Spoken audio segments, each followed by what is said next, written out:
Hi friends! Hello! Hello, hello, hello! So today we are going to turn random chipboard pieces into art tiles! Woohoo! Woohoo! Woohoo! And we're going to make, art tiles or embellishments for your pocket letters or cards or whatever you want them to be. I am an embellishment freak. I love embellishments. I love making them. I love looking at them. I love playing with them. I love creating with them. So that's basically what we're going to do. And you can use a lot of the things that you have just laying around in your craft room, just like whatever. You can use chipboard. You can use a Scrabble tile. You can use a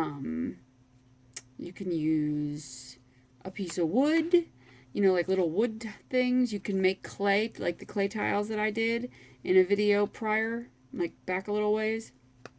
You can make clay tiles. You can make them this big. It's basically the same thing I did on the clay tiles, just a little bit more extensive, just a little bit more artsy, just a little bit more something added to them. You can also use ceramic tiles like this. And I may do one of these in the video just to show you. I just got these random ceramic tiles. And you can get these at Lowe's or wherever. And I'm going to make an art tile with it. So, you just kind of do whatever. So, let's get started. What you're going to want to do is get your chipboard. And you want something that's, like if you put some slight pressure on it, it's not going to bend. So, you want something fairly sturdy. And you can see how thick it is. It's not super thick, but it's a pretty medium to heavy white, pretty good chipboard. Something that's just, you don't want something that's real flimsy. You don't want it to be going like that. That's the official sound that it makes too. So the first thing I'm going to do is gesso everything. I'm going to stir my gesso really quick because I realize I forgot to do that. And if I don't stir my homemade gesso, sometimes some stuff can settle because it's homemade. So I'm stirring that really quickly, taking a brush and trying not to waste any. That's the only thing with homemade gesso. Pretty much, if you're going to use it, if you're going to use it all in the same day and you stir it once, it should be fine. But if you're going to put it away and then the next day or 2 days later come at it to use it again, you're going to want to stir it again because, it settles a little bit. If you leave it for like a month, it's going to settle a lot more. So it just kind of depends. But anyway, I'm just putting a layer of gesso over the top. I'm not worried about the sides because I'm going to put some paint around the sides. So I don't need to worry about that. And the paint's going to be darker than the chipboard likely, so I ain't worried about it.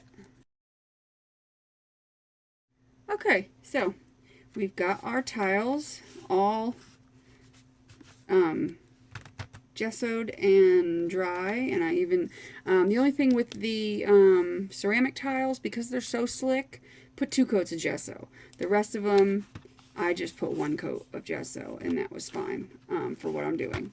Then what I'm going to do is I'm going to use some of the things that we're going to put on here include, I've got some of this Tim Holtz Ideology tissue paper stuff with the music notes on it. I've got a variety of napkins, like this one with the Paris, this one with this cool circle pattern, this one with the heart, owl, and this kind of flowery pattern. And then also washi tapes. So you can use whatever you want. And I wouldn't put any heavy duty graphics on here because it's going to be in the background kind of, and it's just barely going to be peeking through. So you don't want to put anything like super majorly, that you really want to show up. Save that stuff for later. This is all going to be background stuff. So I'm going to start with a sliver of my music paper here. Because I'm not, sorry about the noise, I'm not putting it on all of my tiles. I'm only putting it on a few of them. So basically what I'm going to do is, or you can put it on all of them. You could put like some music paper and put some of the pattern paper. You know, I'm going to do a few things. I'm going to use gloss medium to put it on and adhere it. If I can get it open, that would be nice. I'm going to squirt a little bit into a bowl-y thing and find my brush somewhere and dry it off as well. And I'm going to use that, and I'm going to just put it on like you would if you were Mod Podging down some paper. Kind of the same technique. Just put your gloss medium down, put your paper on, and I'm going to put it on kind of cattywampus like that, because I don't know which way I'm going to have the tile, that way or that way. Not that it really matters, because this is basically what I like to call background noise. Now you could fold it over or cut it. I'm just going to cut it. I'm not going to bother trying to fold it over and glue it and all that. Who's a what's it? It's pointless. And I'll take another piece, and this one I'm going to kind of tear. That one on here. So you don't want to worry about, you know, like I said, you don't have to be perfectly neat or, you know, anything. You're just going to worry about getting it on there, because this is, like I said, the background.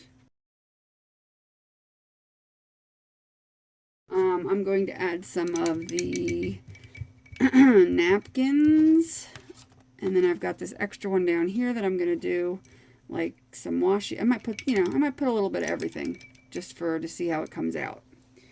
You know, usually, you know, a lot of people would just put one, but, you know, I like to do everything to excess. So why not? So I'm going to start with the little owls, and what I'm going to do is I'm going to open this up, get that out of the way so I don't stick it in there, because that would be typical of me. If I can get it to cooperate, what you're going to do is peel off the layers, depending on if there's one or two, which is kind of a pain in the butt sometimes. Sometimes it helps to snip the corner, because, I don't know, like it's almost as if they seal the edges. And once you cut the corner, it kind of makes it a little bit easier to peel off. At least I hope so. What is going on? Did they like seal it on there? They may have. Well, it doesn't matter. I just didn't want the backing can be on there. It doesn't matter. I just don't want it to lift up. That was my thing. Like, I didn't want it to lift from the other layer after I got done putting it on. But whatever. It's apparently, like, completely sealed on there, because it's got these little bumps on it. You know how they, like, sometimes you can, I don't know, however they seal it with these, like, bumpy things, and you probably can't see them, but I can, and which it's making it impossible. Which maybe if I get to a section where there's none of these bumps, it might come apart better. I don't feel like messing with it. I'm frustrated, and I just want to put a couple little owls on it. I mean, that's all I wanted to do. Nothing rocket science about it. I'm just fussy cutting around it in like a square. I don't even care. And I'm just going to stick an owl there, and I'll stick an owl in the middle there, and I'll stick an owl on this one, just on the side, and that's all I wanted to do. So I'll go ahead and glue those guys down, and then we're going to move on to the next paper. Stay. These owls can suck it, as far as I'm concerned. Into your stupid paper. And what's funny is this paper is the exact same way. So now I know, I'm just going to cut pieces off of it and not fuss. There's nothing like a hot mess to brighten your day.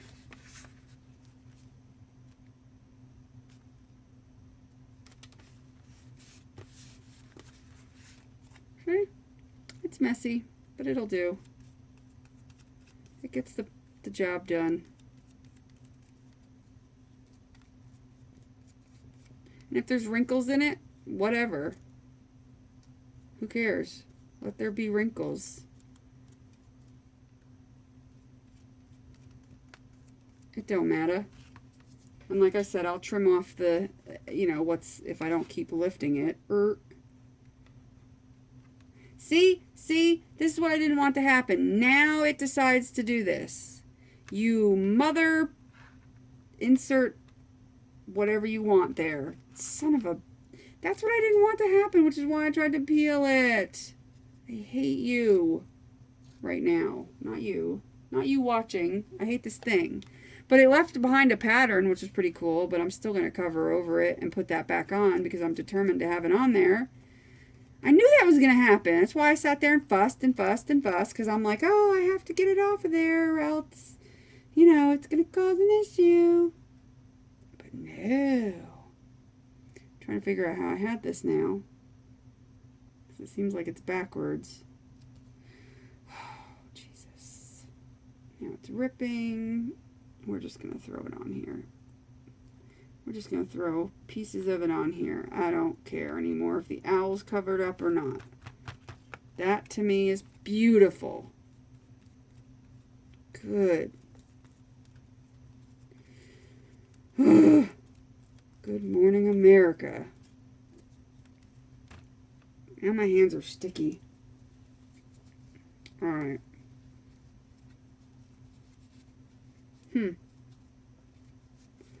Isn't that funny? I had this thing in my mouth. Isn't that hilarious? It would figure that that would happen. Exactly what I said I didn't want happening happened. Why? Because it's me, and things like that always happen. But I don't care. It's fine. As long as it gets the job done, don't care. And I'm going to put this over here and cut a piece off to the side. And I'm going to try to peel it off now. So now that it's, oh, look at that. It's deciding to work and peel off. And it's because, like I said, the outside of it had those little dots on it, which was kind of sealing it together, which is why I couldn't get it off. Like this piece probably will not come apart because it's got the dots on it, but this side didn't, which is why it peeled off. So that'll give interesting look anyway, because one side will be darker than the other because I peeled a layer off. So we'll see how that works out in the end. And I already see a piece of my hair on the table, which is annoying. It's annoying. It's so annoying. Get off. My hair is everywhere. Okay, so if you peel apart, so help me, you'll be dead. Dead, I say. Taking a dirt nap. Okay. Alright, so that's that. I'm done with those papers because, or no, I'm not. I wanted to do a solid one. I'm going to do it a solid and put this on there. And just kind of cut it to the basics. And I might be able to peel this one because it's in the center. And again, I have the paintbrush in my mouth. That's why I sound funny. But yeah, I should be able to peel this one because at least one of the edges. See, that's what I mean. The dots. You can hear it. Those dots were holding it on, and that's why I couldn't get it off. Because they were mostly around the edges. So, yeah.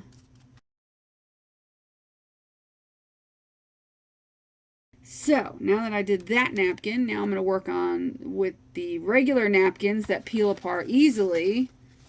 This is my way of telling this napkin to cooperate, which it has dots too. But see, no, it's already falling apart. See how easy?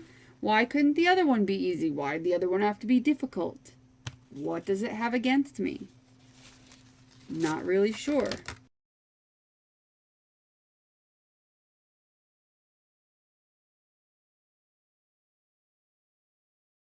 Oh, that looks lovely. Oh, yeah, I know you want that. That's fabulous. Be patient. Works of art take time. Yeah. Speaking to the most impatient person on the face of the earth right now. That's me. I'm impatient. That's why I like these crafts, because they're actually, you know, relatively easy. Well, they are easy, but they're relatively not time consuming. I don't know how to say that properly, but yeah, there's not a lot of time that you're going to have to take to do this.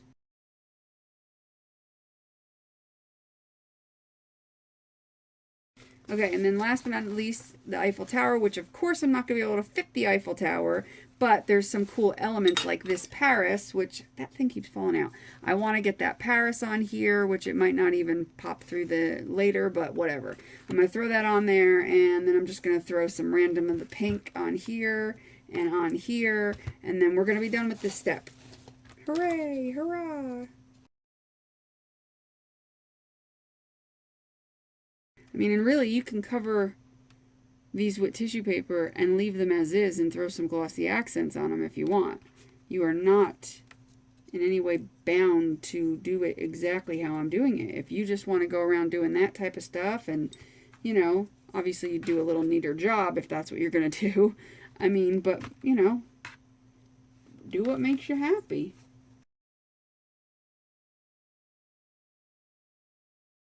Now I'm going to heat set these and dry them, and then I will be backaroo when they're dry.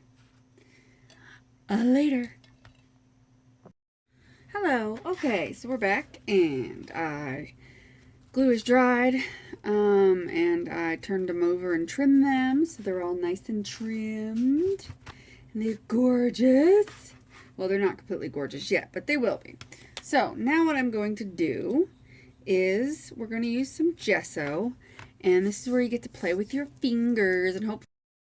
So I'm going to take some gesso, and because my gesso specifically is a little bit more opaque than most gesso that you're going to get, because store-bought gesso most of the time is a little more transparent. Mine's slightly opaque, so the rest of this gel medium that's in there, I'm just going to leave it and just add some of my gesso into it, so that, because you want it to be, you know, you don't want to use white paint. I mean, you could, I guess, if you just add water to it. So if you don't have gesso, just take white acrylic paint and you're going to add some water to it.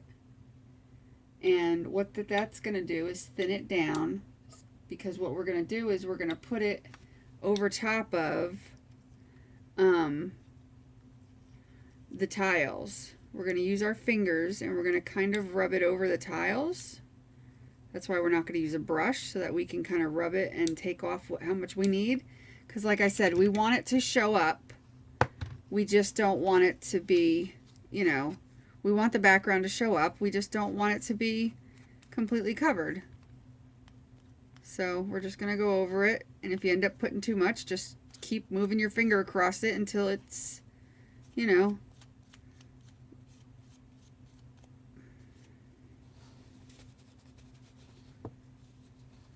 so it's like that. And I might actually need just a little bit more of the gel in mine, because of the fact that it's just really a little bit of the gel and maybe a little bit of water, so it's not so thick at that point. Because mine is a little bit more opaque than normal, because I like it that way, because then I could do stuff like this. And if I don't use all this up, I will save it for another project. I have little containers I could save it in, so I'm not really concerned. I don't waste anything, but that's the whole reason that I make my gel medium, and I'm going to use what's on the brush so I don't waste. I'm just going to throw it on there and then go back with my fingers. But that's why I make mine on the opaque side, is so that I can water it down as needed, and I get more out of it. I get more life out of it. But you want to get a, you know, you want it to be just a muted version of itself. So however and you don't even have to cover it all the way. So like for instance with this one, you know, you don't have to cover every inch of it. I probably would at this stage, because like I said, we're going to put something else over top of it. And so I'm basically, you know, just going to cover it, you know, just put a sloppy coating with your finger over top, of the little tile, and, you know, easy peasy. You can even use, if you don't have gel medium, you can even use a little bit of PVA glue and white paint and, you know, use that too. And also, if you get too much, you can blot it like that, and that totally does the trick. Okay? But you want a coating on all of it. And then we're going to dry that with our heat gun and come back and go on to the next step. Be right back. Okay, now that that's dry, that coat of gesso, you could see that you could still see through to the pattern. Cool, isn't it? So, now what we're going to do is have some real fun. We're going to do some stamping, okay? There's a couple more steps to this, but right now we're going to do some stamping. And now this is going to be your background stamp. Now this was your background image, and now we're going to put a background stamp. And then we're going to have some foreground, you know, then we're going to do some more gessoing, and then we're going to color, and then we're going to put a foreground stamp, like your stamp that you want to like really show. So, or I think I said that in the right order, whatever. So I'm going to use some text for the backgrounds, and I might use like some gears in the background or a dragonfly in the background. And these things will show, but they'll be more, you know, muted towards the background.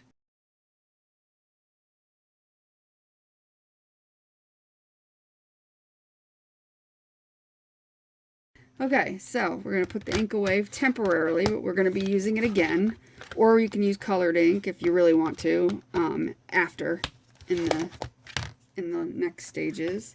Move my stamps aside, and now I'm just going to shoot them with the heat gun just to make sure that they're set and done before I do anything else. So they're already starting to kind of look cool. I think you can kind of get the gist at this point that they're already kind of coming together. So I'm going to hit these with the gun. Okay, so I made a mistake, and you make sure you use StazOn, because I grabbed the wrong ink because my brain always gets confused, and I stamped them with this ink instead of the StazOn, and I don't know why I thought that this was going to not run. I always get confused on ink pads and which ones are going to run. So use StazOn to be safe, or whatever permanent ink you have. Just make sure it's permanent. It won't run if you put like another layer of something over it, like the glue or the gloss, whatever. So what I did to remedy this situation, if this ever happens to you and you discover that, you know, your ink is running and you were like, oops, I didn't use the wrong ink, it happens. I use this, and I sprayed some acrylic sealer over top, because that, since you're not brushing it on and you're just laying it on and spraying it on, it will seal it, and you can just move right along and you're good to go. So that's what I did to remedy the situation. So in my case, it was no big deal. I always, this is a must-have in my house. I have to have this in my craft room, I should say, because when I have a graphic that I have printed off of my computer, or a photo or anything, and I have an inkjet printer, if I want to Mod Podge that onto something, it's going to, the ink more than likely is going to smudge, okay? And the best thing to do is, before you even cut it out from your copy paper or your printer paper or whatever, if you're using like a photograph, I don't know, I guess I've never tried like photograph on photo paper using this, but I'm pretty sure it would be fine. I usually just do it when I print something off on copy paper or cardstock or something like that. But I've never tried glossy photo paper. I would imagine it's going to be fine, because I don't think, you know, I've never had a problem with anything else. But, you know, I use this. I do a quick spray over top of it. It dries very quickly, and you're good to go to move on to the next step. And this way, you know that your project, you don't have to put a lot. I mean, seriously, do not sit there and saturate it and go over and over and over. Just go, and you're good to go. It will seal it plenty, just so that you can put Mod Podge over top of it or anything else you want. This is amazing. It doesn't have to be this brand. This is Patricia. I can friggin' read. Patricia Nimox, but you can use any acrylic sealer. I have several underneath of my desk. I have more than, anything. Just grab the cheapest can of clear acrylic sealer. It doesn't have to be gloss. Usually I like matte, actually. But either matte, gloss, whatever. It doesn't matter. If you're going to put stuff over top of it, it doesn't matter. If you're going to use it as a sealant, for like, let's say you do a wood box or something, then obviously you got to pay attention whether you want gloss or matte or whatever. So anyway, moving right along. See, I made a mistake and I fixed the situation. And usually if you have the right things on hand, it makes life easier. So I'm going to dry this real quick and then we'll go to the next step. Okay, now that it's dry and all yummy, yummy, yummy, now what we're going to do is go back to our,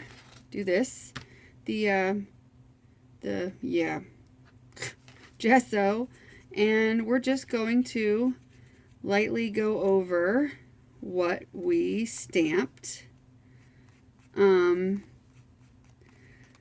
just to put it into the background again. We want to put it into the background so it shows up, but not so it's,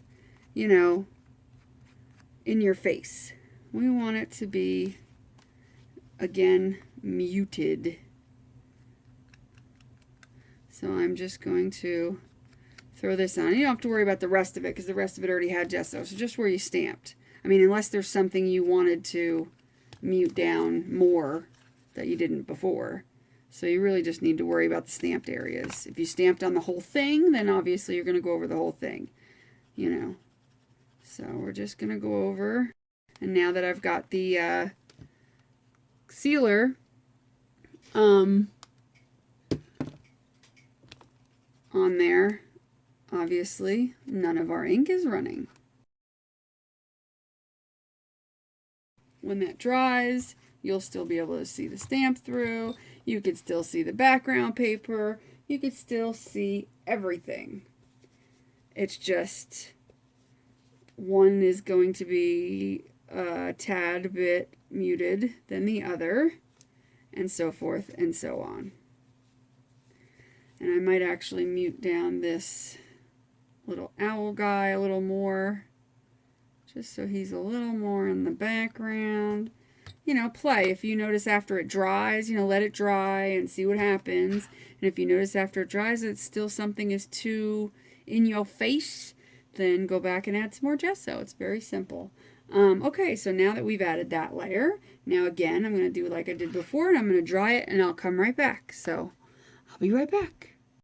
Okay, so now that this layer is dry, we only have 2 more layers to go. So yes, it is an involved process with several layers, but it really does go by fast. Like, it's going by super fast. I mean, the only time I've stopped is for drying time. So, it's really not taking long at all. So now we're going to add color. And here I've got a few colors, and I could grab some more maybe. You can use several different things. You can use ink, or you can use those paint daubers or the ink daubers. You can use your ink sprays, just spray them down on something else and kind of wash them across, which I may do one of those just to show you. And I'm trying to, sorry if my arm's in the way. Yeah, I might take some walnut stain or terracotta walnut stain and do, like this one maybe, to kind of show you different looks you could do. You can use a lot of different things as long as it's going to be translucent, so that you can see through the background when you're done. So whether you got to water something down or, just get creative with it, and you can find different things to help you out. Now, you do have a background color coming through. You can either complement it, or you can kind of go over it and see what happens with different colors. Like there was a lot of reds in there, but because of the gesso now it looks pink. So I'm going to play off the pink. There's just many things you can do to, you could do several different colors, which I plan on doing. Like for instance, this one here, I'm going to rub some of this on there, and it's the chalk. It's like a chalk, it's a chalk ink. I kept wanting to say other things. And I'm going to rub it around with my finger, and it's probably best if I just dip my finger in there. And I'm going to do that, and I'm going to do that, and see what I mean? Like, I'm going to add that, and then I need another baby wipe. It's best to have baby wipes, because then you can wipe your finger in between colors. I'll do some of the blue, so now it's kind of really looking cute because I've got the blue, and now I'm going to do the same thing with some pink. So I'm going to take, if I can get any pink out of this thing. Hello, where are you? There it is. I'm going to take some of the pink, and why is my hair on everything? Sheesh. So I'm taking some of the pink, and I'm kind of dabbing it in there. And of course you don't want to overdo it, and you don't want to cover up every ounce of your pattern. And look, you could still see the background color, you could still see the background stamp, and then you got some color. And of course the chalk inks are a little bit more opaque. They're translucent kind of when you put them on. You just got to be careful and play with it a little bit, because it's not going to be, you know, as translucent as other inks. So let's see if I can find some others that are not so translucent, or not so, what do you call it? Here's another pink, and this one's a little bit more where I can probably put it on and wiggle it around, and it won't be as, you know. So I'm basically going to use my fingers. I'm going to use a lot of pinks because, you know, I like pink. I'm going to use other colors too, but you just put it on, wiggle it around, and until you get the desired look that you want. On this one, I'm going to bring out some of that blue that was in the background, or teal or green or whatever, and I'm going to rub quickly because this is the more opaque ink, but it still will go on just fine. And you just got to play with it and rub it. Or you can add a little water to this. Like if I was smart, I would have had it out. I have a little spray bottle I use has water in it. It used to be a spray. Put a little water in there. And then this way, I could further spread the ink out. So that's always nice to have on hand, a little bit of water to help you out. And then I'll add some more pink. And I will put that on, use a little water, spread it, you know, because the more you have it watered down, the more translucent it becomes. Spray a little bit on your craft mat or what have you, and let's say we'll do this one distressed. I'm going to take a little on my finger, and this you're just going to rub onto your project just like that.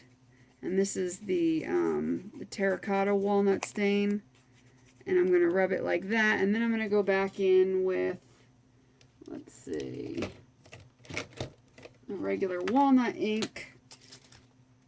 And I'm going to actually take some water and remove some of that because I kind of wanted the walnut ink. But that's another thing. You could take a baby wipe and kind of, you know, dilute it down a little bit, which is nice. You could take some water into it and dilute it down. There's just so many things you can do to get the look that you want. How about I use a metallic? I can take a metallic gold ink pad and do some metallics. And then take a metallic, let's see, I have other metallics. A metallic, it says it's like a gunmetal metallic. And like a silvery blackish grayish, and do that and make this one look kind of more industrial, and then take some walnut stain and go around the edge and distress it, which I plan to do to all the tiles, but I might not use the walnut stain. You can use black paint, you know, and that's where you would go along the edge. You can either do this and pat it on, or use black paint, which I'll probably go back and use black paint for that part. But you could do a lot of things. You could just play with your colors, play with your patterns. You can always kind of, if you're quick enough, wipe it off especially if you put the acrylic sealer over it.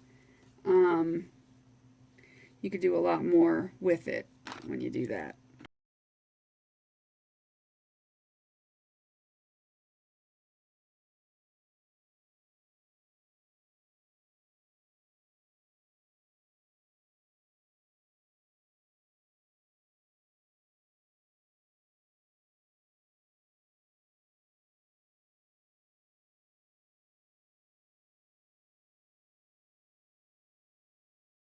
So yeah, so I've got mine all colored the way I want them. I think they look cool. I might add just a little bit more color in that one. So now what we're going to do is dry this really quick. Okay, now you're going to pick your stamps that you want to be in the foreground.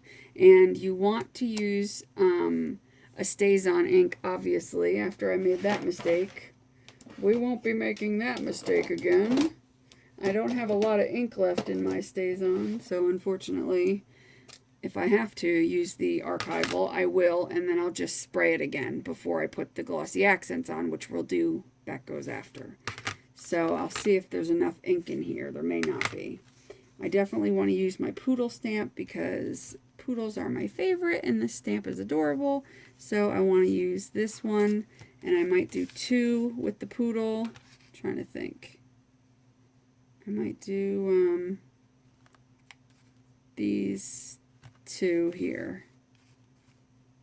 And hopefully I can get some ink out of this sucker because it's pretty much dried up, and I don't have a re-inker, unfortunately. So I don't mind using the archival. I think that's probably going to be what I have to do because I really don't have any more ink left. I'm trying to find a wet wipe here, baby wipe, to clean my ink pad off before that sets on there, what is on there. Okay, so anywho, my StazOn is dead. And I am not going to be able to afford to get another re-inker for a while. So we're going to use this, and I'll just respray them before I put the stuff on. No big deal. As long as I know ahead of time, it's all good. And plus, I love the way this ink comes out. It's nice and dark, and it shows up real nice. It's a great ink. Okay, so my poodle's going right there. Aw, how cute. See that? See how cute that is?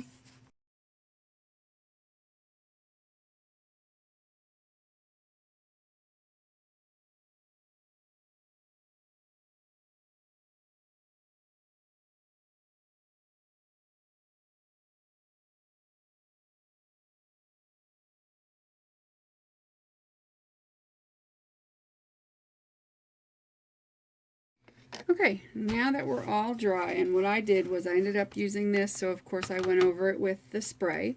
So now it's not going to smudge or do anything like that, except for in this area where I did not put the stuff over and I screwed up my poodle. So let me wipe that one off and redo it because I forgot to add my stuff and then I just smudged the crap out of it. Dirt. Which, at least that's one good thing. But I'll do that later. I'll add the poodle back to that one later. But the rest of these I did do. That one's the only one that I missed when I didn't know where it went. It kind of got pushed up my table. So now, if you want, which I plan on doing, because I made mine kind of cutesy, which, you know, you can make yours however you want. If you want to make them a certain way, you want to make them a little more a certain theme or what have you, you can do whatever you want. I made mine kind of cutesy for pocket letters. You know, I want them to be just cute. So what I'm going to do is take some glossy accents and other various glitters, and I'm going to go over a few things to kind of glitter it up. And you can do the same thing, or you can leave it the way it is. It's completely up to you. So I'm just going to do that before I add my, go over it completely with glossy accents. Hey guys, so this is the end result. I was going to show you me putting on glossy accents over top of it, but things happened. I got caught up with other things, so I decided to just do it and set it aside because I had some other things I had to get done. But I'm sure most of you know how to put glossy accents on. If not, you could also use Dimensional Magic, which I used with some of it, which is the Mod Podge brand. So you can use any kind of clear lacquer. It does not have to be like a self-leveling, you know, kind of puffy or dimensional kind. It can be just a lacquer or even glossy Mod Podge you can use. It's still cute. So that's what I did to these. And of course you see this, the glitter and the sparkle in them. And, you know, my favorite one, of course, is the Poodle. And then here's the dragonfly. And you could still see, if you look really close, all the background elements. It's harder to see on camera, so you're not going to see it as well as I do, but I could see all the background elements in them, especially like in this one. You could see everything in the background, which makes it really cool. Here you could see all the stuff in the background. That's what's cool about art tiles. It gives you some layer, some depth, so people look at it and go, wow, that's really cool in the background. How'd you get that there? You know, I also added a couple of gems. I added some gems there just to give it a little, you know, a little blingy blingy. So yeah, so that's art tiles, and I hope you guys enjoyed my video, and I hope you make some of your own and have a good time with it. And don't let yourself be limited by what you have, because, you know, trust me, you can make these with very limited supplies and just have a really good time with it. So, see you guys all later. Make sure you do what you love what you do. And until next time, bye.